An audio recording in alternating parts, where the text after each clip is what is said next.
Have a seat on your porcelain throne. It's time to talk some shit on the Powell movement.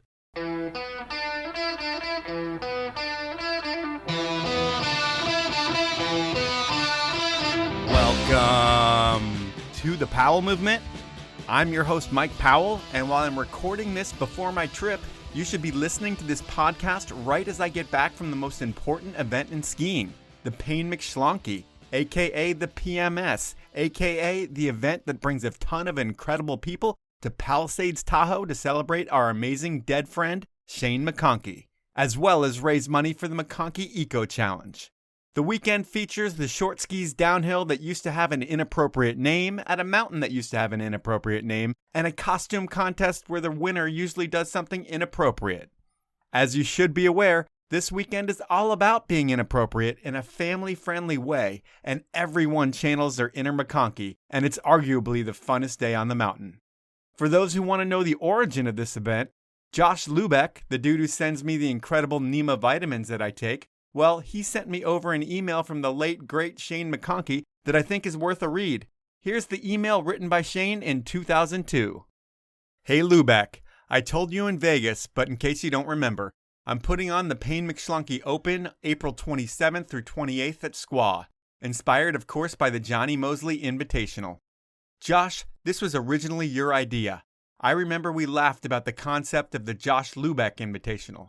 Anyway, I'm making it happen, and since it was originally your idea, I want you to be there. Here's the lowdown. 1. Must enter under an alias. No real names allowed. 2. First event is the Switch GS, on skis only. 3. Second event is the sledding/tubing small air. It's a freestyle comp. 4.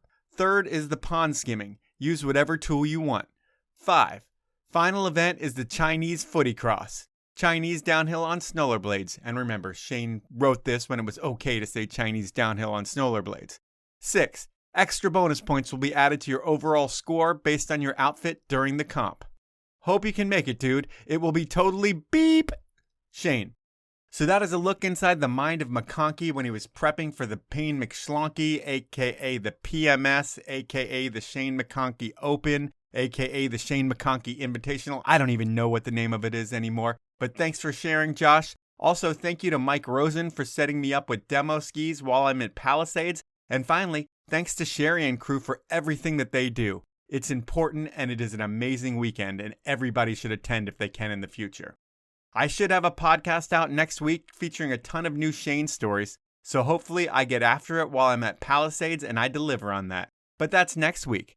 This week, I have a part 2 with Jimbo Morgan, and this is my favorite of the Jimbo episodes. We get into some really heavy stuff, some laugh-out-loud funny stuff, some historical stuff, and Brad Holmes asks the inappropriate questions. It's a good one, and before we get into it, I want to ask you to subscribe to the show wherever you listen, follow me on Instagram at The Powell Movement, and please share my stuff. It really does help the show grow.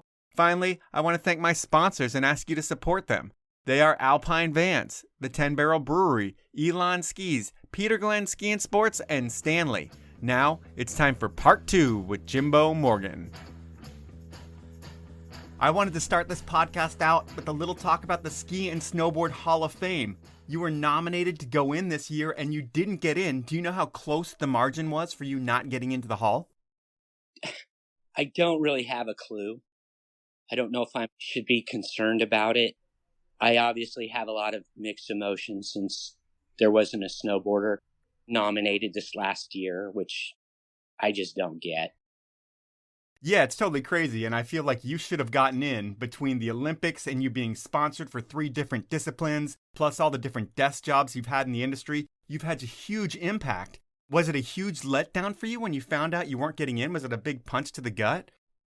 I want to say yes and no, because you can't get your hopes up on something like that, because again, looking at the criteria and all of that, yeah, surely I meet it. But at the same time, you don't even know who the main people are anymore, or who is the Hall of Fame. Like, who are these people? So, yeah, it'd be great for the resume and stuff, but it's been, a mixed bag of emotions as far as that goes. And I would say their leader is a guy named Justin, and he's a great guy. I've met him, but he doesn't know the modern history of skiing and snowboarding. And his role really is just trying to manage to keep the heat on the cold Michigan winters where that place is located. But really, to me, the nomination process is the whole problem with the Hall of Fame in general. It's like the whole process is set up for someone who's not working. It's like for a retired person who's got all the time in the world on their hands to submit all this paperwork that is what gets you in. How much paperwork does it take to get nominated? Have you seen the amount of stuff that it takes? Yeah, I did. And there's a lot there, but they limit you with what you can turn in. You have to turn in an edited resume.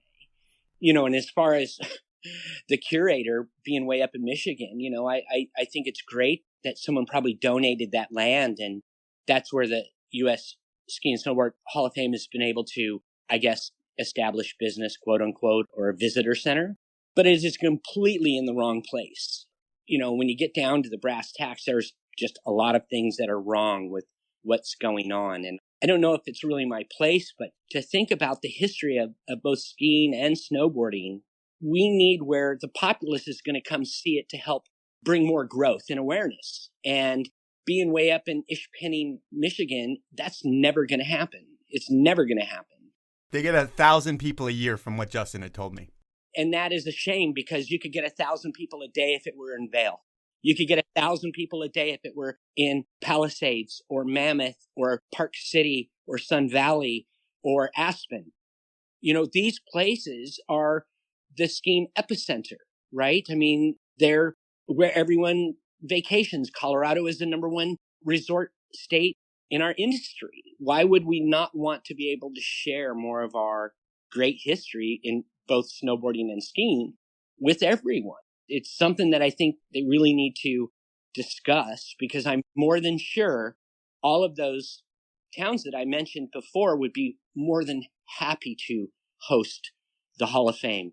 I think that would go really far if they were to start stepping up and saying, yeah, we'll bring it here. I think the location is one big problem, but the real problem that I see lately is the whole snowboard aspect of it. You had mentioned no real snowboarders getting in this year. And that's a big problem when they use the name snowboard to market the Hall of Fame, but not every year the amount of snowboarders equal the amount of skiers getting in the Hall. That is something that's totally unfair because both sports are equally as important these days, and they both have a lot of history now. And if you look at the people that are getting in, it's all people that were at the peaks of their careers in the 50s, 60s, 70s, and we need to do something about it where 80s, 90s, and even early 2000s, when people are retiring, like Seth Morrison is not a sponsored skier right now. He should be in the Hall of Fame. He's like one of those Tom Brady first ballot skiers who gets in, and that hasn't happened. What do you think they could do to fix things and make the Hall of Fame a functional Hall of Fame? It needs to come up with a kind of like a 10 commandments of being able to police itself, that everyone who is involved is in touch with what's going on in all sports and facets of both skiing and snowboarding. Again, it's a shame that a legend like Terje Kidwell wasn't voted in, or I could go on for days about my snowboard friends who are worthy of this. And you nailed it. You can't really call yourself the Ski and Snowboard Hall of Fame and then you leave someone in the snowboard field out. All the important snowboarders are left out. I mean, they'll get Jake in there and they'll get people in, after they die. But it seems like when people are alive and when they should really get in and be able to enjoy this amazing achievement, they don't do it unless they're an Olympian because they can be like, oh, that guy won a couple gold medals and he was nominated. Yeah. We'll put him in. Yeah, of course. And I think that the other problem is that with each induction, they're only bringing in one snowboarder. And I think that's not fair either. The scales are weighted wrong. We need to have more involvement because this is ultimately, at the end of the day, we're promoting fun. And we're promoting a history of people who had a lot of great fun, worked their asses off, and made some great achievements both for themselves and the industry and their respective sports. When I was talking about the Hall of Fame, whoever they are, policing themselves and on that rotation, is that when you can keep that fresh blood coming in and you have some of the old schoolers there, it'll level out because you have to do everything that's democratic here. And I know those are tough calls for any of those people who get the final ballot list. And there's maybe 20 people who make up those final calls. Like this person goes in and this is why we're justifying they go in.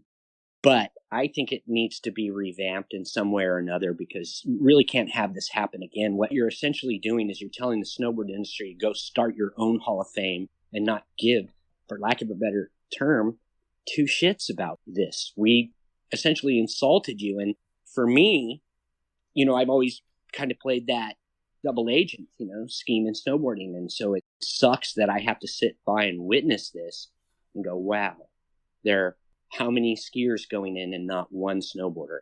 They need to either restructure it so they can put someone on that ballot because it's not too late. It's definitely not too late. And it's important. I mean, when you go to these events and these award ceremonies, I've been to these hall dinners when they induct people, and you can see how important it is to those people when they get in, when they give those speeches. For all the shit I might make fun of it and criticize the Hall of Fame, those dinners are special, and those people really enjoy the moment. It means a ton to them that night, at least. And it's unfortunate that the snowboarders don't get to enjoy that like the skiers do, because even when snowboarders get in, they appreciate it just as much as the skiers. Yeah, it should be one of the greatest honors. And, I might be messing up my own chances, but I think that vote tarnished a lot of things. And for me, I always wanted skiing to be accepted as cool by snowboarders, is why, I never wanted to take any of the names and kind of pioneer it in its own, genre of just like, this is what we do in skiing, that's what they do in snowboarding. But we can take so much from each other. I mean, gosh, I took so much from snowboarding because skiing was always so stiff. And I think that's what we're dealing with when it comes down to these votes is I don't think everyone who's on that board knows who's relevant. I just don't. I totally agree with you. And your Hall of Fame worthy career starts when you start speed skiing and traveling. And there's a lot of time spent in France for you. And the French really don't like Americans, and they let it be known. And you stick out with your long hair, leather jacket, and your attitude. Are there altercations when you're traveling overseas? Oh, hell yes, there were. And, at that time, too, we had a war going on. And, I mean, you go to Paris and the French are rude to each other. I mean, it's just like you hang out on the further outskirts in the mountains where we come from, Tahoe and stuff. They're more like-minded people. And overall, though, French are great people. And I have most of my greatest ski memories are in France. In any of these altercations, did you ever get your ass kicked really bad? Never. Okay. And you mentioned restitution in the U.S. at one point before you clean your act up. Did you ever get in trouble while you were in Europe? No. I mean, I probably had some close calls. In fact, I had a lot of them, and a lot of my teammates were there. But at the same time, we tried to stay to ourselves and just, I don't know what it is, too. Whenever I arrived in Europe, it just seemed like laws didn't apply to me, driving the car fast and just like, hey, I'm over in Europe. It's playland, I really took that approach everywhere I went, where it was just like, seek and destroy, have a great time. We're here to pioneer lines and do fun things and try and stay alive. And by the time you're doing this traveling, I think you're on the World Cup for speed skiing. Were you sponsored by Dynastar at that point?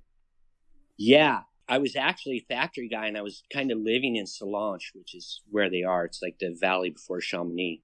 And doing a bunch of testing and, was one of their factory pilots, I guess. Being that you're skiing on the World Cup level, did Dynastar send a tech around the world with you, or was speed skiing kind of an afterthought to them? No, they had techs. Yeah, of course. And, I learned early on that I just needed to be more responsible and do my own shit when it came to waxing. Again, French, very nationalistic. I remember coming in after dinner and seeing most of the French dudes' skis all done and mine still waiting to be done. So I kind of knew my place in line. Okay. And so I didn't wait around. I just took control of my own destiny when it came to that. And so I quit relying on any tech support from the factory. And who else came to the table to sponsor you for your speed and Olympic efforts? Oh, gosh. I had a couple people send me sponsorship, COD. Brico Wax was like, talked me up at trade shows and, yeah, we're going to take care of you, get you on our product. And then literally the week I'm leaving, I get a UPS package from them at COD. So that got sent back. A lot of it was just my own hard work and perseverance. So there wasn't much money to be made being an Olympian? No, and there wasn't much sponsorship to be had, to be honest. I mean, I did have a sponsorship that conflicted with a sponsor that they already had as far as like the official soft drink. So you couldn't touch anything as far as soft drinks. And so I lost a little cash there, but no, it was just what I had saved and put aside to do my own bid. Getting to the Olympic venue, we had a place where we got to train, but there wasn't a stipend like, hey, here's $6,000, go get what you need, or here's $7,000, go get all the equipment you need. There's nothing like that. And on the World Cup circuit, at every event, someone was designated as the team captain, and you have to go to this logistics meeting. And in Les Arcs, you were the guy to represent the U.S. And at this event, they aren't flying an American flag. And you come in and you call them on it on every meeting. Hey, you're not flying an American flag. You're not flying an American flag. And nothing happens. Tell us the story of how you guys react to that. Well, the crazy thing is the bottom of that course is a giant stadium of flags. They're flagpoles, every nation. And so it's very international. And while we're there, we get there and there's literally one pole without a flag and it's ours. And so I don't know if it was CJ or someone on our team just said, hey man, make mention of that. And yeah, okay, I did. And you really don't want to get too involved with the team meeting because it can be political stuff. You just want to get everyone, hey, first start is at 10 o'clock. Be there, be ready. A lot of teams can bicker and quarrel about little technical shit, but at the end of the day, it's just get to the start and be ready. Well, next day, no flag. Next day, no flag. And the fourth day we show up and there's a flag. Well, actually, no, there wasn't a flag. The French flag was actually burned on the pole. Someone had shimmied up the pole or somehow or another got up there and you couldn't miss it. And so there's a totally burnt French flag. And it wasn't even that afternoon the U.S. flag was flying high and mighty. And they didn't even change out the French flag. So somehow someone in France burnt the French flag and the U.S. guys were pissed that the U.S. flag wasn't flying. We're not going to say what happened or who did what, but it was a surprise to everyone that the French flag was burned? Well, yeah, I think so, because no one expected that. It was, it seemed like such a minor thing, and someone thought it was and took it a little healthier. I probably wouldn't have said anything had no one made mention of it to me. But then again, if you look at any of the pictures of the past from Les Arcs, you can't help but see all those flagpoles. So, yeah, it was territorial in that sense. I mean, a lot of us got along and are great friends, but when it was race day, it was, it's time to get down and be cutthroat. Race day is one thing, but when you find out that speed skiing is going to be an Olympic exhibition sport, I'm guessing that you have to make the U.S. team to get the invite. And you had mentioned in the last podcast that everyone in the U.S. came out of the woodwork to try to get one of these spots, so there's a ton of competition. What do you have to do to make the U.S. team? You had to have top results at the faster races, or you had to have an accumulation of points throughout the season of races. And I went to Norway, Sweden, and Finland one time and figured out that I could go faster than that back home on any given day on downhill skis. So I quit going to those events, and I knew it was a risk for me, but I was focused on the Les Arcs, the Vars, Paso dello Stelvio, just faster races. I mean, at the end of the day, the sport's called speed skiing, not point accumulation. And so at Les Arcs, I had been consistently finishing in the 3 years prior to the Olympics. I was top 5 twice and top 10 once. So right there at that course, no one was better than me. So when it came time to pick the team, we actually had to go to Park City and state our case. Went around the table. Why do you deserve to be on this team? And they took that all into consideration. And some people made it clearly outright on points, which was Jeff Hamilton, CJ Mueller, and then Dale Womack. My position came as a discretionary pick because I'd proven myself at Les Arcs. So essentially that's how I made the team. And it was between me and this guy, Gary Allen, who had gone to all the races. But when we raced together at Les Arcs, there was a giant gap between placements. Me being higher on the podium. Yeah, you're one of those things where it's like you have a chance of actually winning the race, where those other guys have been accumulating points at every race. But when you get to the speed events, that's where you shine and that's where you have a chance. 100%. When you make the team, what does that mean? Is it travel, coaching, training facilities, or is it just you need to be part of the team to make the Olympic team? Do they do much for you? Yeah, no, there was an actual U.S. ski team, A and B team, and then there was, a little bit of development going on there. You got a uniform, you got a little bit of product. So it wasn't all doom and gloom. But when they finalized and said, this is the Olympic team, we had this sponsor called Darlex, and they had this non-porous material. Well, it was actually porous. And we were almost told that's the suit you have to wear. And I said, if I wear that suit, I'm bound to lose.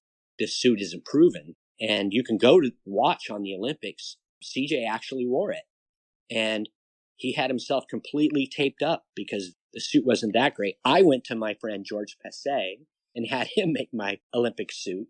Same guy had been making my suits from the day McKinney took me in there. Now it's time for my first sponsor break, and I'm going to start with the 10 Barrel Brewery out of Bend, Oregon. They have been supporting this show for over 5 years, and they support all the best in ski, snowboard, and bike. From a world-class team of athletes to standalone movies to supporting the most important events, 10 Barrel has deep roots in action sports. Product-wise, 10 Barrel not only brews the tastiest beers in the Northwest, their beers are arguably the tastiest in the country, and they also make the best seltzer on the market with their clean line seltzers. And their craft cocktails in a can pack a punch. And it should be known that if you want to enjoy any of their amazing products, do it outside, because that's what 10 Barrel wants you to do. Drink beer outside, because that's where they play. So next time you're at the store, pick up a 6-pack of 10 Barrel and support the brand that supports the sports we love. To find out more, head on over to 10barrel.com. My next sponsor is Elan Skis. And I'm sure you've been noticing more and more Elan products on the hill lately. I have too. The brand is building a cult-like following because once you ski a pair, you'll realize how much better a ski built by skiers in the Slovenian Alps performs. Don't take my word for it though. Demo a pair and you'll feel the difference. My Ripstick 86 and 106s have made me a better skier, and I know Elan Skis will make you a more confident and more powerful skier because great product really makes a difference. On top of that, there's something to be said for quality. And next time you're at your local shop, take a close look at all the skis finishes, and it's visible how much better Elan Skis are made. If you can't get to the shop to check those out, head on over to elanskis.com to find out about all the amazing products they offer. My final sponsor this round is Peter Glenn Ski and Sports. Peter Glenn has been getting people out there for over 60 years, and whether you're going on vacation or a weekend warrior or ski or ride every day, Peter Glenn has all the brands, all the deals, a knowledgeable staff, a price-matching policy, and free shipping on orders of $49 or more. If you're listening to this podcast and need gear, please do me a favor and head on over to peterglenn.com. They have all the deals, and by buying from them, you are supporting the show and keeping it going. So please check out peterglenn.com. Those are my sponsors. Now let's jump back into the podcast. The inclusion of speed, does it create a ton of excitement around the sport? Does everybody start talking about it? Like, this is so dangerous, but also so exciting, and it's just a new millennium of skiing? I think more in Europe. I think it's more exciting because that's where the venues are. Over here, we're so bogged down by insurance. No one would dare want to even have one of those events because of the liability. That was the ultimate end of the sport anyway, because you have to have these giant venues in order to keep increasing the speed. You want to break the world record and make it exciting. And that's all going to go away when you don't have venues like Les Arcs or Vars so readily available. So here in the States, we trained at Soda Springs, which is we put up a cell. Maybe we got going 70 miles an hour there. The French are literally training on the Olympic course. As we're training at 70, they're training at literally $140. And really, the crazy thing about the event when we talk about danger and risk isn't even what happened during the event. It's what happened a few hours before the Olympic final. You're out with a bunch of racers skiing around, and one of your good buddies, and I'm probably going to mispronounce his name, unfortunately, Nicolas Bochate, runs into a snowcat and he dies on the spot. You were there. What kind of impact does that have on you and the race? Good job on the name. It's actually Nicolas Bochate. Okay. And he comes from a famous Swiss family. His aunt was I think bronze medalist back in 68. I think 68 was Grenoble maybe. So, he was my super cool Swiss bro. We were the same age. We're 27. He's married, got 2 kids, but he wasn't like most Swiss being very stoic. He was kind of an outgoing guy. He definitely was one of the guys. And we would ski together every morning on DH skis just to go get wind in our face and the blood in our legs and get a little excitement and be prepared, because you can't just come out and like click into a pair of 240s. Then you're hanging on. So at least you're somewhat prepared by going out and making runs.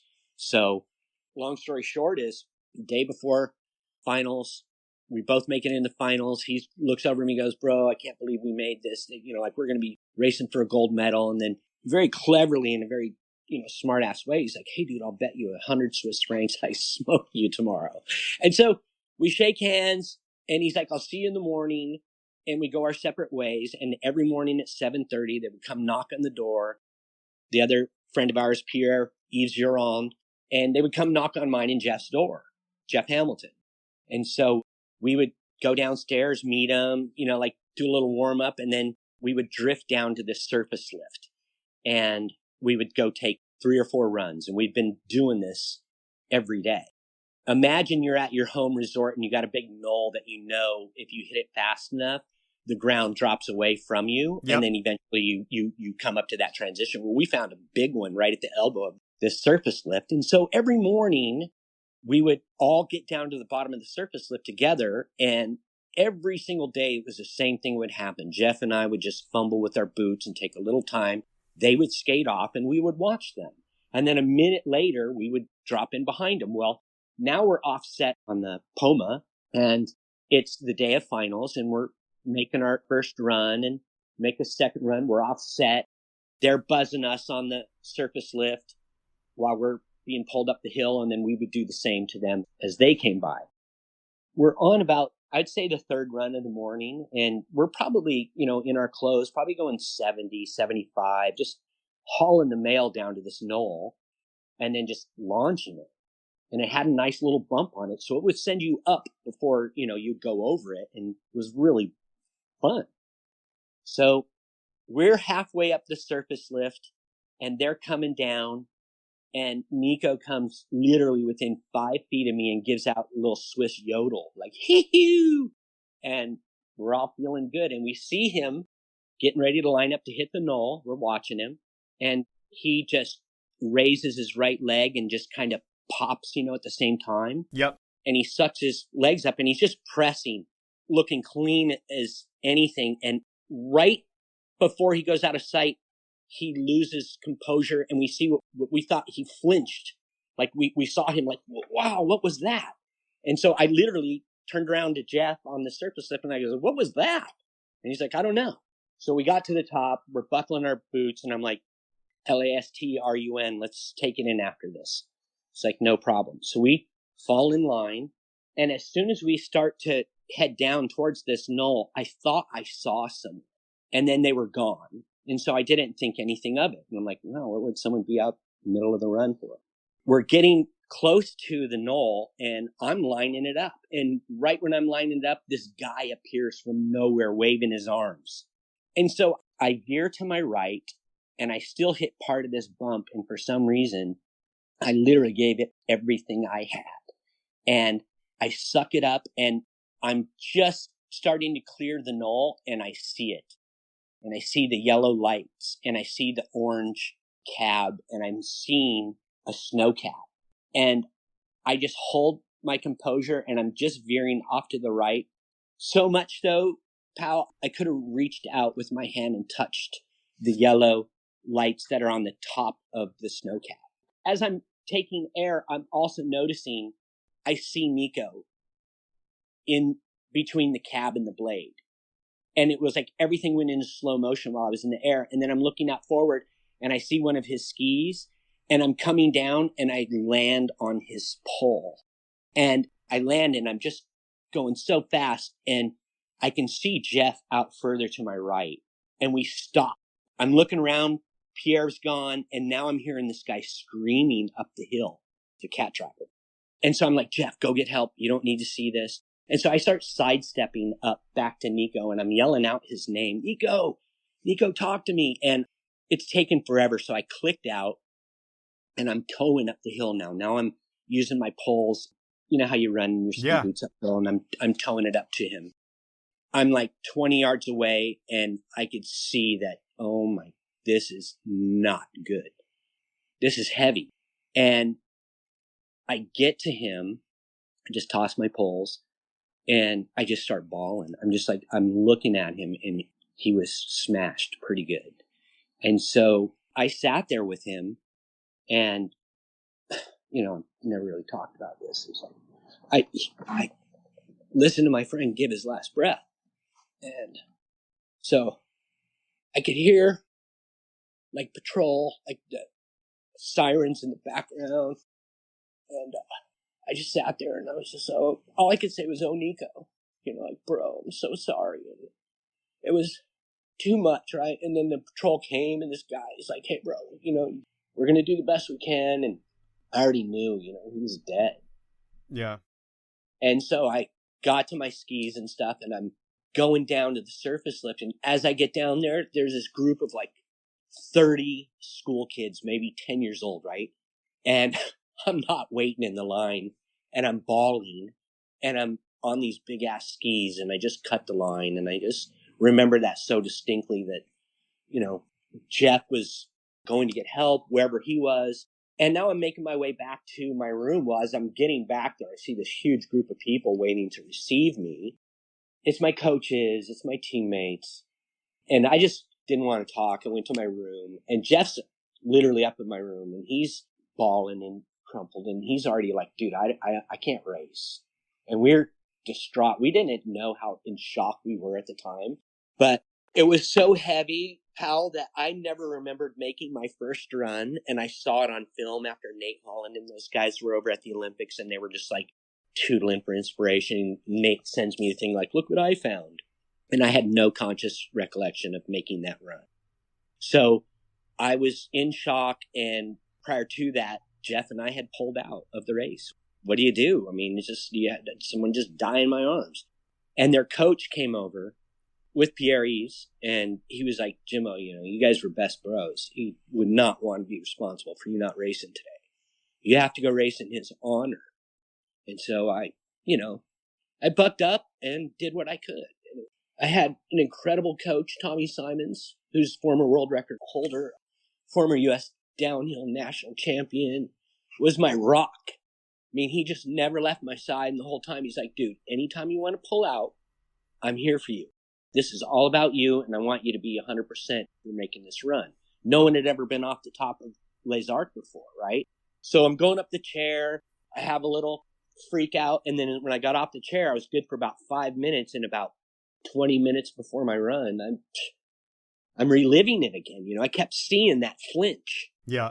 And so from the top of the course, we can see now the snowcat, and it's cordoned off, the fencing and shit. So it's like, it is in my face, and I'm doing my best to try and keep it together. And I had bobbled the day before, so I'd finished like 10th. And so I'm starting first. So I asked my coach just to be there for me. And I've never closed my eyes, like when people like visualize, like, yeah, I'm going to see myself hit this golf shot because I'll probably fall over. But I can harken back to, and if you go onto the video, you can see it. I closed my eyes for about like 5 seconds. I'm saying to myself, "All right, Steve, you got me here. Now what am I going to do? You got to be here for me." And so I'm asking my dead mentor to, spiritually ride with me on this one. And so I got in the start gate, and I marched out of there, and I just missed the world record, but at the same time, I gave it my best shot, and that's all I could really do in the face of that element. I'm not going to say that I would have won the gold medal or something stupid like that. I lost a best friend. It was supposed to be the best day, and yet it was like the worst day. Yeah, man, I'm so sorry that you had to witness that and that you lost a friend like that. And I would ask you what the highlights of being on the biggest stage of the world was for you, but it sounds like it's a low light of, losing your best buddy like that. And that really, is awful. And what I was going to ask you about is like when I think of Jimbo Morgan being punk rock and he hates the FIS and he hates the IOC because they're corrupt.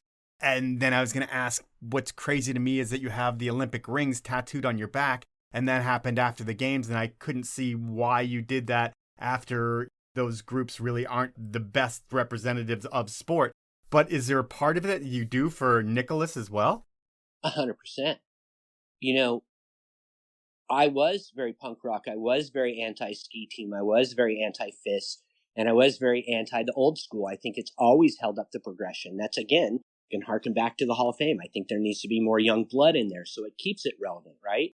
Where I differ from someone like Terje is that I learned a lot from opening ceremonies where I had people from deep inside Russia, countries I'd never even heard of, come up to me and extend their hand and want to trade pins with me. And I really valued the Olympic experience. I became great friends with the guys on the hockey team. Jeff and I watched a figure skating event with Nancy Kerrigan. She was going out with a friend of ours, Eric Archer, at the time. She was very gracious and nice and taught us a lot about figure skating. And it was an incredible experience. And then at the end of the day, I think for all of it, pal, it harkens back to, I didn't get to pursue ski racing as I wanted to as a young kid, because I think every kid, who does anything competitively and there's an Olympics at the end of it, well, that would be the ultimate goal, wouldn't it? And so when I kind of had that dream snuffed out when my parents divorced and it was mom's providing off a nurse's income, I think when I made it there, I think it was like one of those things like, no one can take this shit away from you, man. I made it. I did this. I gave it my best. I embraced it 110.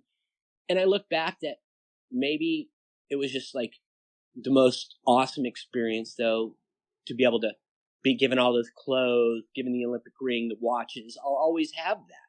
So it's a great memory that I had, except for losing my friend in the fashion that I lost him. You can't script that.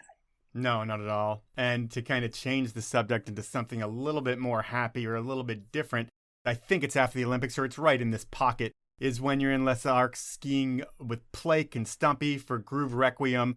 And is this the time when breaking glasses became a tradition at one of the bars there? Well, yeah, that was before the Olympics, actually. Yeah, my friend who was actually the starter of the races, Bernard, owns a bar up there. And they would get schnockered and have no problem breaking glass. And I always loved breaking glass. And it was just like, oh my gosh, I found my kinship. And so Bernard Juris is his name. And he was the official starter for all the speed skiing races and the Olympics. And you know what's even cooler about him is if you see those old Art 2000, the crazy guys with the helmet back in the day, the monoboarders, snowboarders and skiers, and they had some crazy thing, the Arc Adventures. Mm-hmm. He was one of those guys with Regis Roland. And it's a famous old red versus blue team or spy versus spy kind of thing. But he's a classic character, and they turned me on to breaking glass. And Glenn was on the run from the law back then, and him and Bruce Benedict actually showed up. So I got him like a place to stay, and that's where he ended up filming that speed skiing segment using all my gear. Yeah, and he was able to hit 98 miles an hour in the movie. Did he want to try to go back up and hit 100 miles an hour, or what happens with that?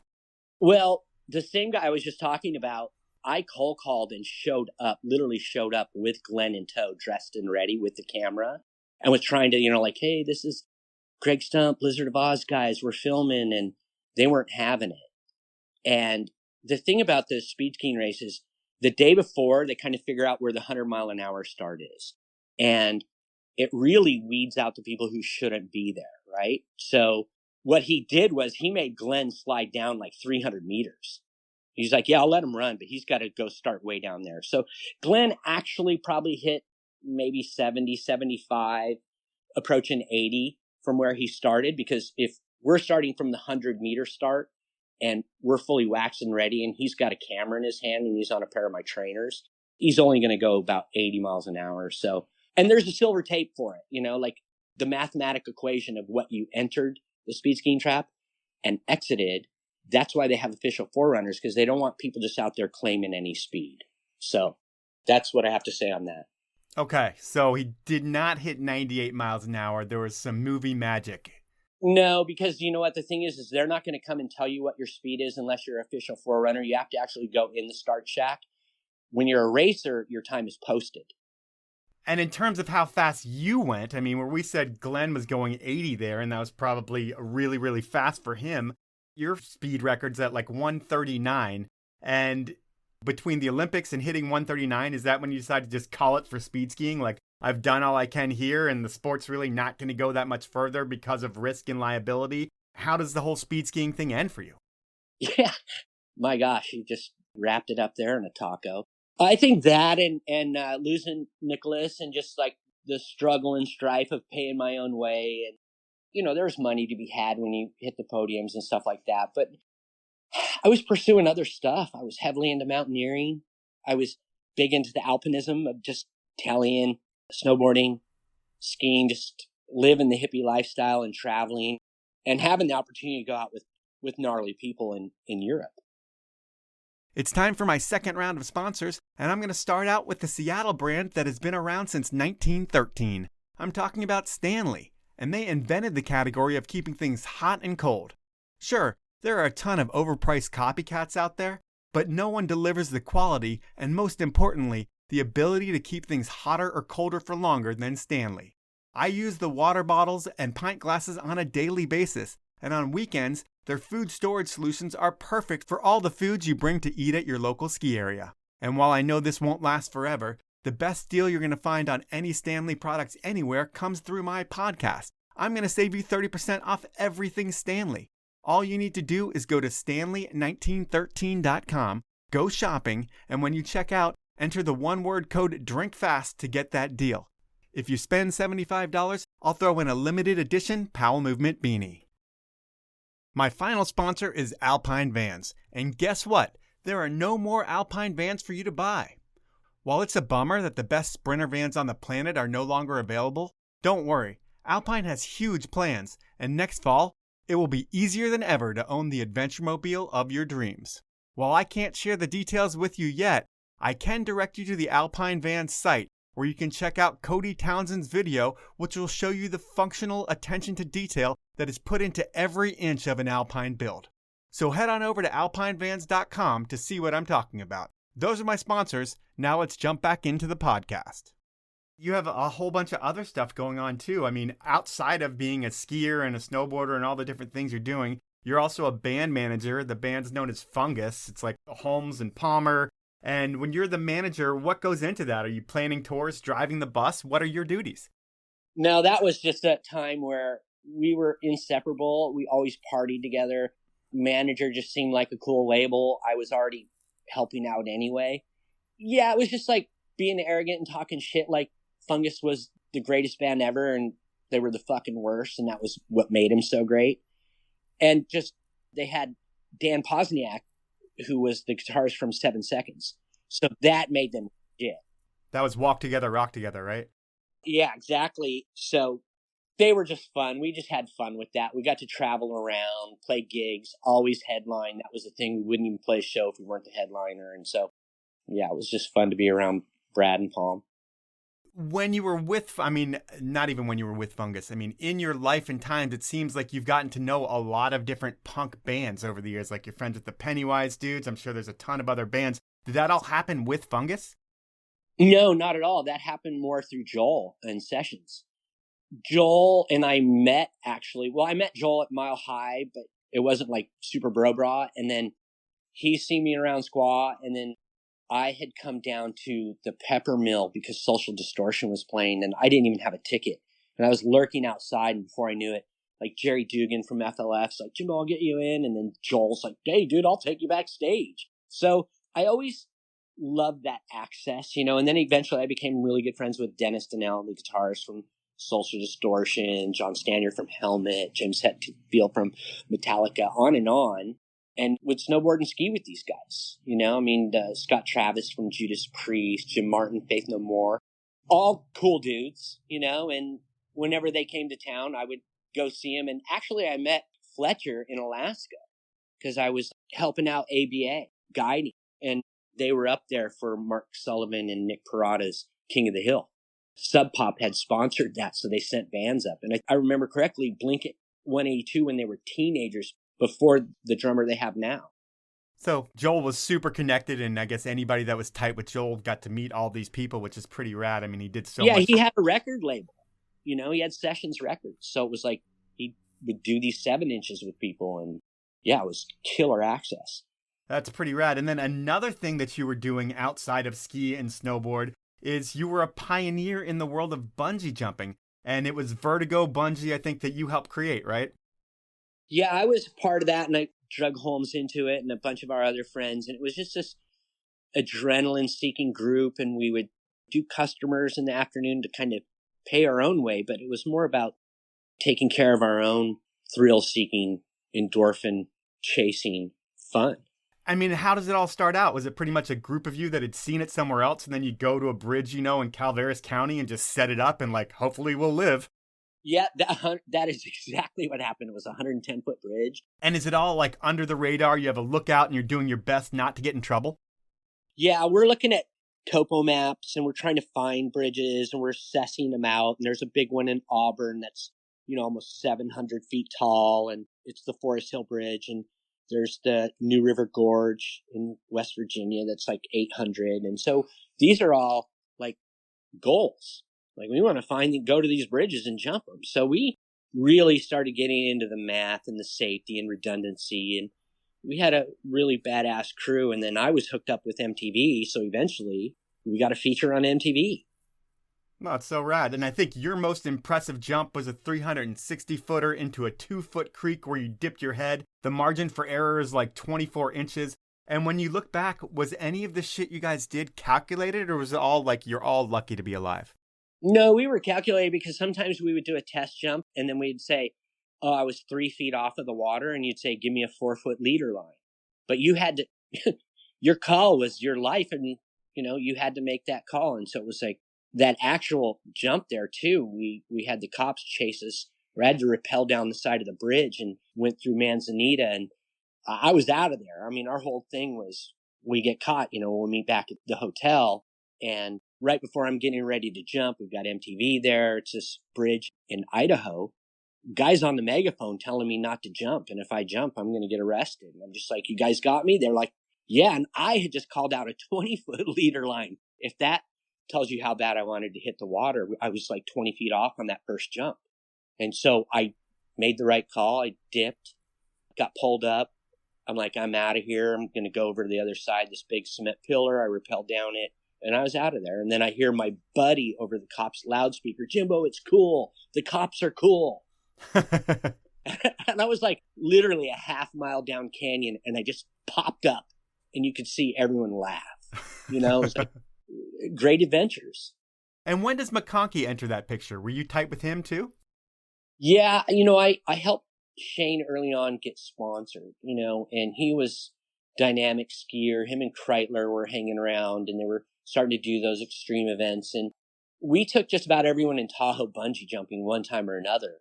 But there was a whole nother fringe starting, and that's where that whole base jumping, because we had a group that were our buddies who had a bungee jumping company as well, and they were made up of base jumpers. So we had this kind of commingling going on, and, that Frank Gambale guy was around, and that's where base really hit Tahoe, and a bunch of people got after it.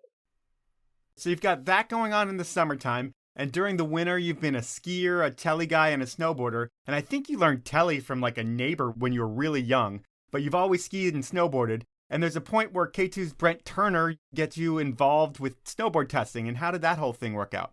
It was cool because Brent actually was getting wind that I could ride, and he was calling bullshit on it. And we were up at, what's the Bend, Oregon, Mount Bachelor. And he's like, yeah, bring him along. We're going to go test boards. And I rode down this run with him that was just full of jibs and shit. And it was just riding, and he was like, dude, this is awesome to know that you can ride this well. I'm stoked. Well, it was another guy, John Graham, who was the one who was really into the skiing, snowboarding, and telly thing, because they had just bought Karhu. Yep. The telly company, I guess, was back then. And over in Europe, I was totally being a Euro. I was trying to ski, snowboard, and telly a lot of the same runs, and just challenge myself. And that's kind of what led to those guys eventually bringing me on to K2 and just going, look, we could use him in a lot of different areas. Well, I think how you get on K2 is you, Holmes, and Palmer get wasted and go to the trade show at SIA, and you're walking by the K2 booth, and John Graham sees you, and he's like, hey, Jimbo, come over here. We want to talk to you. And you bring Holmes and Palmer with you. You guys are all catching a buzz. They've got beers for you. And that meeting turns into a K2 contract for you, right?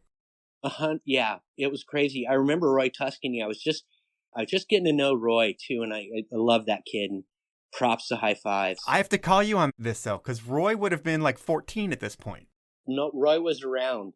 He saw this go down, and I was just back from Europe. I was partying, and we were literally leaving the trade show or walking by the K2 booth, and that's when John Graham came out.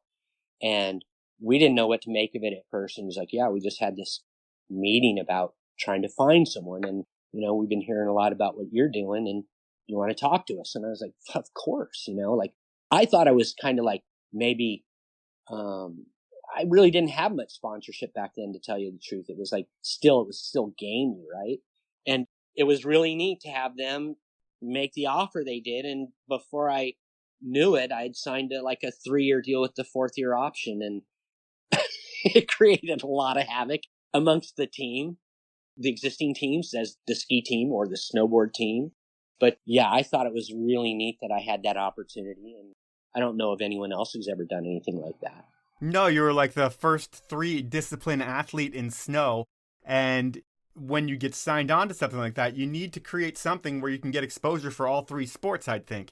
And I'll say that when you film with Christian Beijing and Whistler in the early 90s for something with Stump, the weather was absolute shit. So instead of the original plan, there was a border cross segment. And you looked at them and you're like, do you guys mind if I steal this for skiing? And is that how the idea for skier cross was born? Yeah, that is 100% how it happened, because it was like, I think everything I always looked at for skiing was that, in my heart of hearts and very passionate, I always didn't want to see skiing get left behind. And snowboarding was always doing so much cutting edge shit, and they were run by snowboarders, and everything was fresh. And so I'm looking at this go down for snowboarding. I'm like, well, why can't this happen for skiing? And at the same time, here I have this contract, and I'm like, I got to figure out a way to do that. And that's primarily where it was Chris Ernst. He wanted to have him and Nick and I were playing golf at Squaw Creek, and he's like, Nick Parada. Yeah, Nick Parada. And I want to have this production company. I'm like, right on, because he's starting to get involved with events, and he was doing stuff with Bob Howard, and God, it made sense. And then when it came for ideas, I'm like, well, dude, I think we should try and do something where we can incorporate all of the industry through the ski, snowboard, and telly, and we try and emulate what Greg did with the border cross. So I give every prop to Greg Stump, because he's always been such a visionary and creative. He led the way, and by just putting something out there, he created a template for everyone else to come and literally take. I mean, that was his movie templates, his music, his narration. The guy was a huge pioneer in the extreme events. Look, we just had the 30-year anniversary of the first extreme event, and so it's like, I give all props to Greg, but it was Chris Ernst and I and Nick Parada who pioneered it and came up with Lord of the Boards. This event, it's 3 disciplines, ski, snowboard, telly, and you're going to be competing in all of these events. So the production company that you guys create is EXP Productions. Ernst and Parada are the E and the P. Why are you the X? Because X was the move I was doing on skiing. It's what all the lokes called me around Tahoe, my inside group. And I was getting a lot of pushback from people who, in helping put together the event, that I had some unfair advantage and I'm going to train on the course all night before you got there. And I was just like, you know what? I really don't want people to know I'm involved. I'd just rather have them know that I'm just a competitor, right? And I'll just be a silent partner in this thing. And so that's kind of how that started. So you're not winning your own events? Yeah, because that would look like shit, and you would get called out for it immediately. And I just wanted to avoid that like the plague. And I would think that one of the really cool things when you're looking back on Lord of the Boards now isn't just the events and the athletes that were part of it, but the people that put that thing together. It was a who's who of the dark men of the action sports industry. Can you rattle off the list of the important players that were behind the scenes at the Lord of the Boards? Woody and Schuster, Paul Crandall, Aaron Martin. Aaron Martin helped, and he was a competitor too. He probably gave me more flack than anyone. Chris, of course, Nick. Yeah, there were a lot of people who actually went on to amazing stuff from that kind of foundational start. Paul especially, I mean, if you look at anyone, it's like, wow, look what, when Aaron met the guys from Red Bull and look what they did from that. Yeah, and Paul's been on the podcast. His story's pretty incredible as well. The Lord of the Boards lasts for a few years. Why does it end? Is it just kind of, it's played itself out?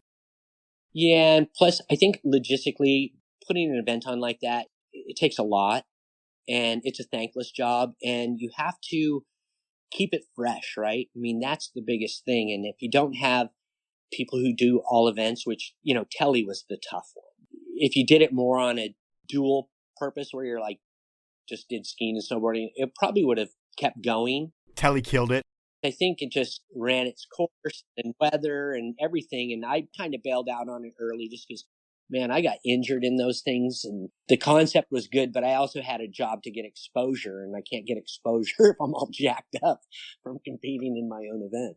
Yeah, and you also had a lot of other things going on because with K2 came travel, and there was a time where you went to Japan for the Snowboard World Championships, and K2 was going to debut the Poacher before finals, and Kent was there, Holmes was there, and you were supposed to ski the pipe before the finals, but I think you did it afterwards. But it sounds like Terje might have been there and even taken a few laps on those skis. What's the story behind that?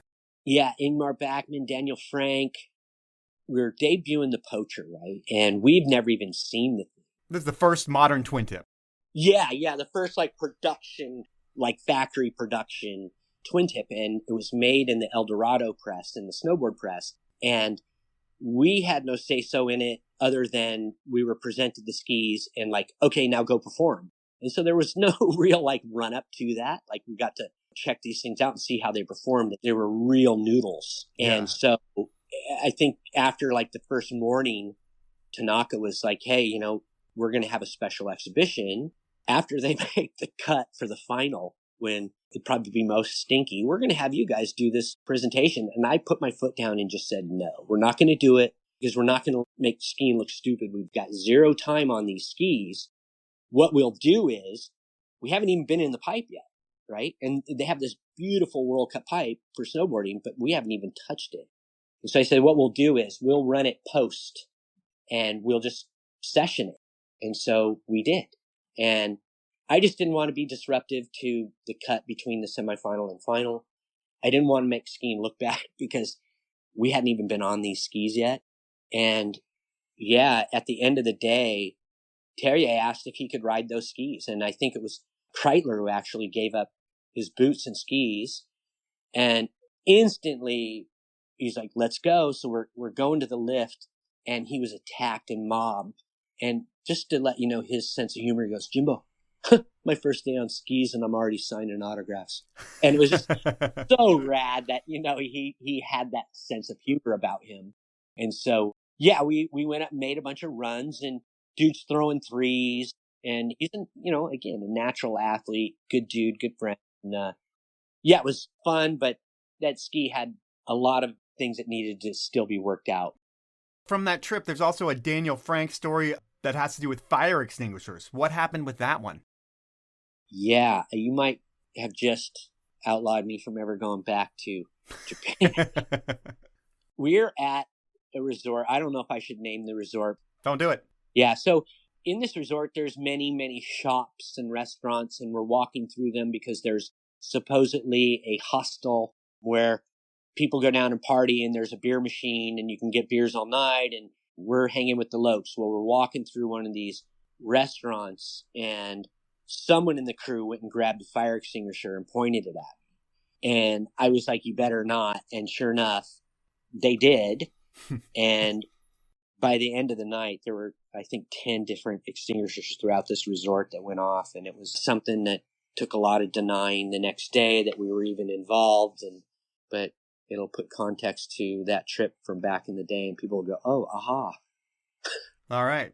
Well, we can leave that one at that. So you didn't have much involvement in making the Poacher by any means, but what you did have involvement is, I believe, is the naming and putting together of a lot of the marketing and the factory team especially.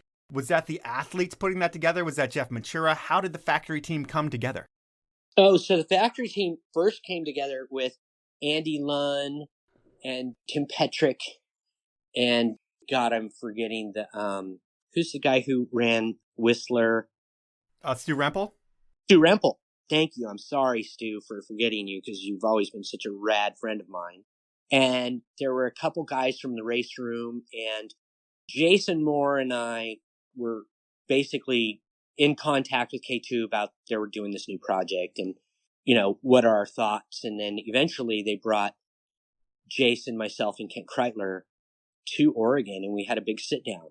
And they were going around like, Kent, what do you want to do? And he said what he wanted to do. And Jason's just like, I just want to rip and have good times. They came to me and I was like, you know what I want to do is I want to go to local mountains and I want to hit big lines and leave bullet holes. And then I want to go down and drink with the locals and promote the brand and do it down home style where we're accessible. And right then and there, they were, they'd already done the performers and things like that. So they're like, let's do it. So that was the initial team right there. It was Kent, myself, and Jason. And plus it was kind of an offshoot because the aura and the image of Scott and Glenn was so big, that there wasn't any team below them and they kind of didn't fit in on that level. Not that their skiing was any different. It was just imagery, right? Yep. So from there, the first thing we did was we went to a on hill at Stratton, and the first marketing director was a lady named Margie Schilling before Matura, and she had come from Boston Whaler. And my first job, Tim Petrick was like, Jimbo, you're going to teach Margie how to ski. And it took me, right? I'm like, oh my gosh, this person doesn't know how to ski, and yet she's the marketing director of a ski company. That didn't compute. Right. Nice enough lady, but ultimately it didn't compute because she only lasted a year. Then Matura came on, and it's when it really got kicked into a whole nother gear. He came with this, like frat boy, lacrosse playing, beer drinking. I'm just as rad as you guys. And he was clearly the man for the job. He did an amazing job, and it was great to have the rapport we had with him because he was one of us. And when he had to be corporate, he was corporate. Yeah. And so you're involved in naming the factory team, I believe. And then when it comes to bringing other people on, eventually Seth comes on and a bunch of others come on. One thing with Seth that I've heard that you used to give him shit saying that he bought all of his clothing at Hot Topic and he wasn't really punk rock. Is there any truth to that? Yeah, both Brad and I. And you can look at the clothing. It's straight out of Hot Topic. And he is a punk rocker through and through, and he's a great kid. But there's kind of like being a punk rocker, you wear it as a uniform, or you're just, I don't care what I look like and I don't need labels. So we used to just flick him shit. He gave it back just as much. And when you're on K2, it's kind of like the second coming of your career because you had the whole speed skiing thing, but now you're in this different world where the new school's coming together and everything. Is there a whole new set of sponsors for Jimbo as well that you're able to capitalize with? Yeah, I think that's where the snowboard industry was really paying attention to me. I was the first guy on Vans. Joel from Sessions picked Holmes and I up roughly the same time. So, we kind of got the nod from the snowboard world there that, these guys are okay. The other guys, not so much. And yeah, sponsorship was coming on, and, the filmers like Matchstick was kind of blowing up. TGR was blowing up. Everyone was kind of filling that void that Greg Stump had left behind. So the industry as a whole with that was also new ski technology. So we were trying to pay attention to wider, fatter skis. K2 came out with the Kahuna for geriatric is what it was focused on for older people so they could levitate on the snow. And then young dudes got on that and were like, I don't care how old you are. This is the shit. This is what we need to do. So we could take that from snowboarding. And that was really what was great about K2 at that time is with Brent in his position and Matura, we could have that influence. We didn't have a great influence. The first product they gave us, the K24s, too short, not wide enough. But eventually, they came around. And I'll say at that time, Kreitler was credited with being the first to grab his skis, but you were doing that long before Kent because I've seen pictures of it on skis that were built way before any twin tips or mid-fats or anything were built. When did you first grab your skis? Again, I'll just credit, I didn't want to see skiing get left behind, and all my friends in snowboarding, there wasn't like one run that they didn't go home, down and didn't grab wherever we were. And so I was taking a lot of that influence from snowboarding, thinking, I don't want to see skiing get left behind. So I'm going to try and emulate this, but I've got to put my own style on it, right? Because it's different access. And I don't want to take any of the names because being, into skateboarding, I always kind of saw how snowboarding clipped a bunch of names from skateboarding. That's an argument for another time, but I would say 85 is when I first started like tickling my skis, where I was like kind of hucking it out there, didn't have a lot of style to it, but the intention was I wanted to figure out how I could grab, and if my skis were straight, would that work? Or if my skis were crossed, does that give me an advantage to reaching over? And then eventually I just really wanted to follow it up with style, because I think everything is driven by style. And eventually you get those grabs looking good, because the pictures I've seen look good. And part of the story of you grabbing your skis back in the day where those photos were sent to Powder, and the editor at the time, Steve Casimiro, refused to publish the photos because that was snowboard shit and it wasn't going to be in a ski magazine. Do you look at that, with him not publishing photos of the progression that you had done back then, as setting the sport back a few years? Oh, yes, sir, I do. And we didn't even send those to him. We had presented them. Like, we went to Tioga Pass, springtime, built booters. I thought I was like going to set the trend, set the world on fire. I was like kind of pumped. I was like, no one else is doing this. So we went down there, Christian Schneider and I, and we actually met with Steve in his office. And so, I'm thinking, it's my first time down there, and I'm meeting a few of the people, and I'm just waiting to be, like patted on the back here when they see these pictures. And it went completely the other way. He was totally offended by what he was seeing. And I remember this like it was yesterday. He's sitting in his chair and he's pondering this. And imagine you've got your hands, almost all your fingertips are touching, but your palms are apart, and just he's tapping his index fingers. And then he just turns to me and he just says, Jimbo, we'll never print any of these pictures of you in Powder magazine. And I was totally taken aback. I'm like, why? And he says, because Powder isn't a snowboard magazine. And with that, leaned back in his chair and kicked it back so it rolled a little bit, and just looked at me with such disdain. And I was like, damn, man, this isn't the way I saw this meeting happening. So yeah, they really put the kibosh on that, to the point where I don't know if they had a meeting, but I'm sure they did. And I'm sure my name was brought up.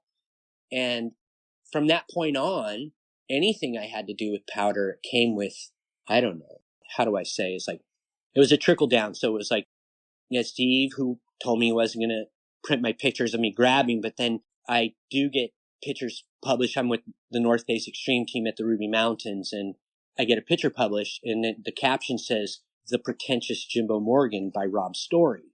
And I'm like, well, Rob works for Steve. Like, I don't know Rob. Why would Rob be calling me pretentious? And then I meet guys like, I think it's Josh Weiss and Keith. What was the other Carlson? kid's name? Yeah. And everywhere I'm going, I'm catching flack from Powder people. Like, I don't even know these people, and I'm being asked stupid questions. And then all of a sudden they got like Pat McIlvaine involved, and they got Jeremy Novus involved. And it was just like, wow, you guys, like, you really went over the top. And so it was like, I just kept grabbing, man.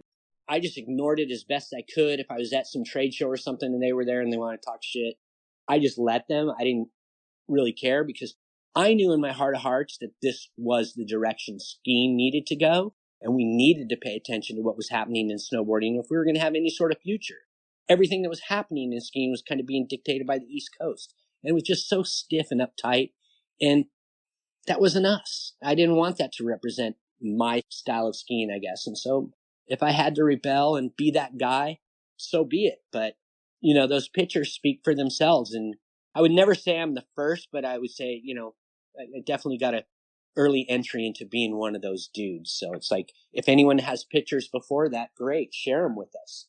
But, it's something that I think about now, Powell, that you can't win a gold medal if you don't grab.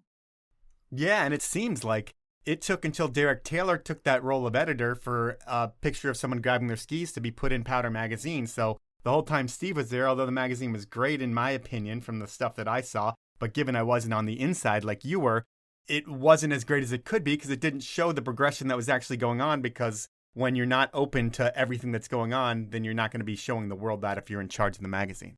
Yeah, it's like put it out there and let other people, let's open it up for conversation at least. They just quashed it, man. They just blackballed me and that was it. And, you know, you go back 10, 11 years later, Johnny does the 360, what they call the mute grab. And I was just like, oh, don't do that. But they've changed it as of like 2 weeks ago.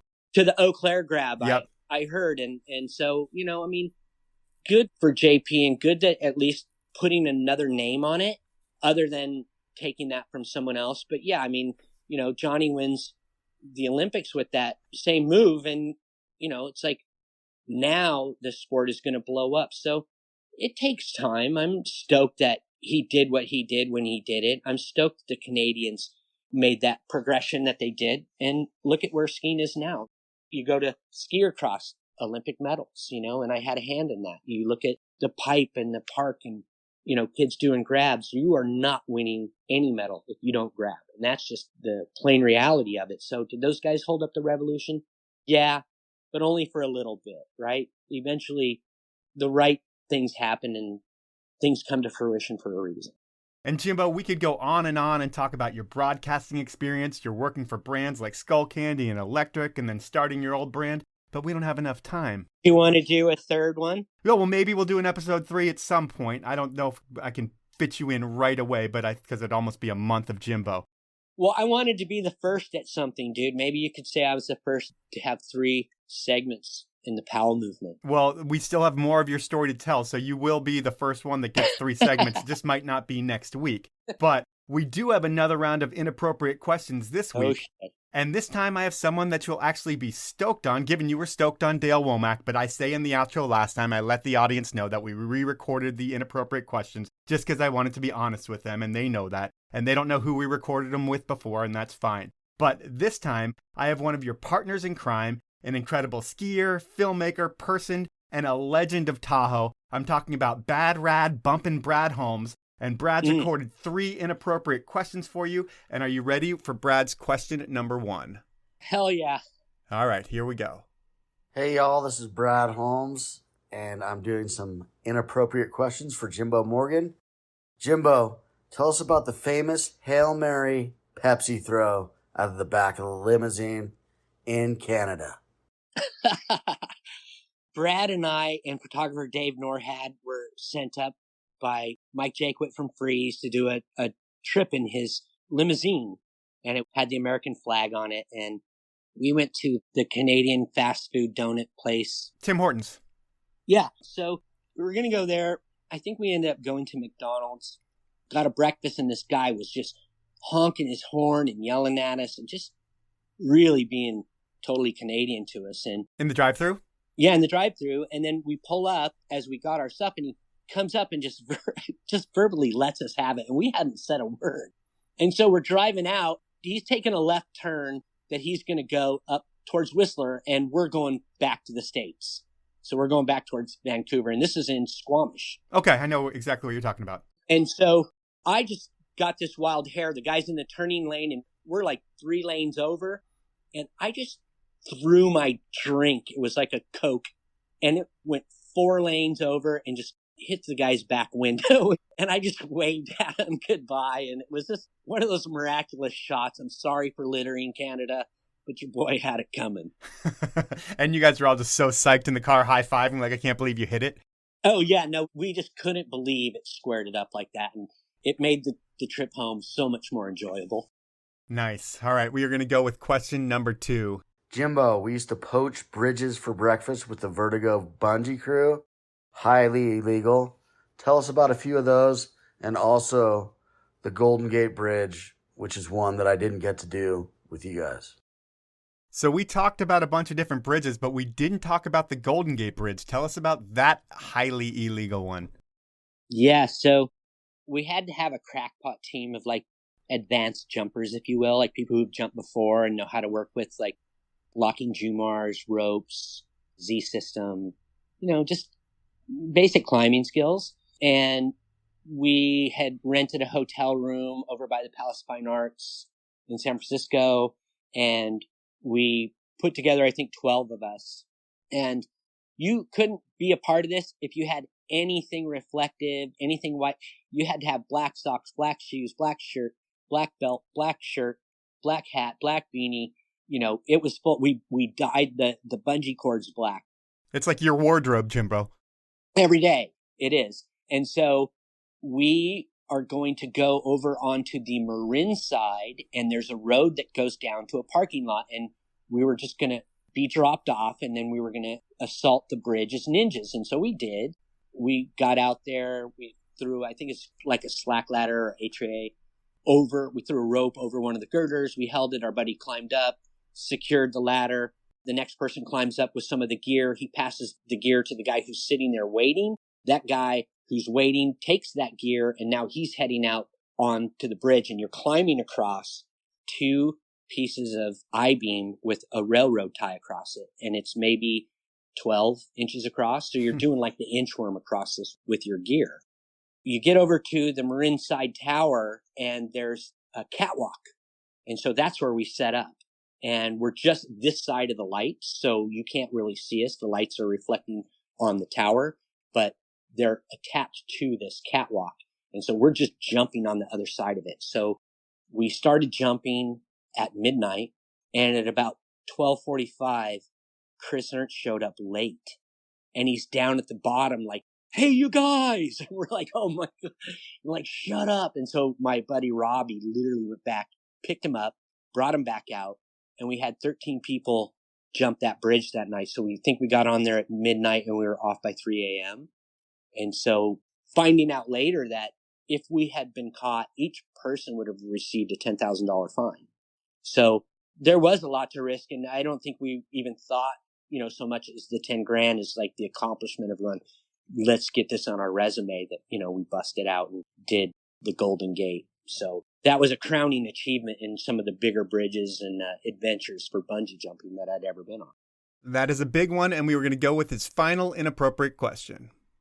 Jimbo, this could be any ski town anywhere in the world. What's the biggest bar, scuffle, or fight you ever got into, and why? Well, always I had to protect Brad because he lipped off a bunch, and he was like my little brother.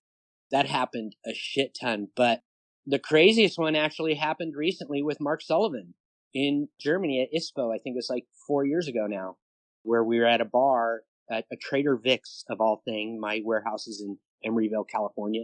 The last Trader Vic's is here. I didn't think there was another one existed. Mark and I get back from ISPO one night, and our friends are all like, "Come party with us. We're at Trader Vic's." And we're like, in Germany, right? And we're like, okay, we'll go. Long story short, we're at the bar. People are dressed very nice, and I'm wearing an Iron Maiden shirt. And you could tell who really didn't fit in as far as the attire goes. So they weren't going to serve me at the bar, and Mark came up there and like, "What's going on?" And they're not serving me. So Mark's like trying to get the guy's attention. And he's looking to the right of Mark and looking to the left of Mark, like Mark's not even there. So Mark elbows this glass. It like tumbles, then it breaks, and it goes right into the ice. And then he walks off. Right then, the bartender turns around, like, "Who did that?" And he looks over, and these 3 big German dudes are pointing at me. And they're like, "He did." And my hands hadn't even left the bar, right? So guys start screaming at me. I'm like, "I didn't do that." And they're pointing at me. "Yes, he did. He's the one." And I'm like, "Oh shit." So I was like, "I didn't do this." And I flipped the big German dudes off. And I told the guy, "Hey, I didn't break this. Get me a drink." And next thing you know, the big German dude's coming over, and I'm standing there with my friend Rasmus. And I just said to Rasmus, I was like, "Get ready, dude. It's on." Because I knew that guy wasn't coming over to buy me a drink. And so he came over, and I defended myself. And before the night was over, my buddy Rasmus had a glass broke in his face, and 3 German guys got worked. And this is what happens when Jimbo's in his 50s, I guess, You can imagine what happened in his 20s. My wife has had it, and that was a position where I just had to defend myself because I didn't know what was going to happen. Like I said, I knew they weren't coming to buy me a drink. Nothing I'm proud of, but you can ask Mark Sullivan. It was a Jackie Chan night for sure in Germany. Well, all right, Jimbo, that is Inappropriate Questions, and that is our podcast. And it is awesome having you on because you and I have talked a lot over the years, and you've always shared a ton about the industry that I might have known a little bit about, but you've always given me, I feel like, the secret behind the scenes beta because you wear your heart on your sleeve and you tell it how it is, and everything you do is in the name of making skiing look cool. Yeah, sure, you're a snowboarder and a telly guy too, but when I talk to you, you're like, I did this because I wanted skiing to look cool. And I think that's going to be your legacy when people look at all the things that Jimbo did. But at the end of the day, what he really wanted to do was just make his sport as respected as the other sports and be cool like the other sports. And there's something to be said for that because, like you said, everything's all about style. And I think that's what you've always been about. And I want to thank you for your time. And that's the podcast. We'll do part 3 at some point. Wow, that's huge. Thank you so much for those kind words. I want to turn it back on you and say that, you also are doing a great thing for this sport and all sports in general. So thank you for giving me the opportunity. This was fun to get to talk to you. And yeah, there's still so much more to talk to you about. And we'll do that on another day. I just want to say thanks and get out on the hill. It's great sport, whatever you do. It's all about fun. So go have it. So that was time with Jimbo Morgan, and I really found that powder story so interesting. The fact that the ski-snowboard rivalry was alive and well at the top of the magazine level is funny. For all the talk about inclusivity, when you think back to that era, they were all about discrimination, and it set the sport back. But while the mags didn't understand progression, that's something that Jimbo Morgan always understood and championed in the name of making skiing cool. Not too many people did what Jimbo did over his career, fighting to the point of ruffling feathers, all for the look, feel, and reputation of his sport. Yeah, Jimbo can be a total hard-ass, but at the end of the day, he's doing it all for the right reasons. That's the show. Now it's time for the review of the week, and it comes from Abs B. It's a 5-star review, just better than the others. Here's the review. I have 2 kids, and we are always on the way to ski comps.